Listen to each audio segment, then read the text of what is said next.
वणी येथे मनसेने उड्डाणपुलाच्या पिलरवर चढून आंदोलन केले। नागरिकांच्या सुविधेसाठी महत्त्वपूर्ण असलेल्या उड्डाणपुलाचे काम अतिशय संथ गतीने सुरू आहे, त्यामुळे नागरिक आणि विद्यार्थ्यांना त्रास सहन करावा लागत असल्यामुळे वणी तालुक्यातील चिखलगाव येथे मनसे कार्यकर्त्यांनी उड्डाणपुलाच्या पिलरवर चढून आंदोलन केले।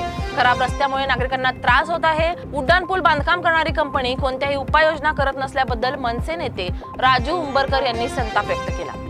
2 वर्षापासून या वणी शहरात जो मुख्य महामार्ग आहेत, जे शहराला जोडणारे वणी शहराला जोडणारे 2 महामार्ग आहेत, ते दोन्ही महामार्ग या महारेलच्या पुलामुळे विस्कळीत झालेले आहेत। इथं कुठल्याही प्रकारचं यांचं नियोजन नाही आणि काम एवढ्या संथ गतीने आहे की यांची टाईम लिमिट होऊन सुद्धा आजपर्यंत काम पूर्ण झालेलं नाही आणि याचं सर्व नागरिकांना दवाखान्याची सुविधामध्ये हे होतं, विद्यार्थी अडचणीत येत आहेत, सर्वसामान्य नागरिक अडचणी येत आहेत, व्यापारी या धुळीमुळे अडचणीत येत आहेत आणि या सर्वांचा निषेध म्हणून आज महाराष्ट्र नवनिर्माण सेनेचा हा रस्ता रोकोचा विषय होता आणि निश्चितच आता डिपार्टमेंटली माणसं येणार आहेत आणि ते जोपर्यंत आम्हाला कायमस्वरूपी याचा तोडगा काढणार नाही तोपर्यंत हे आंदोलन असंच सुरू राहील।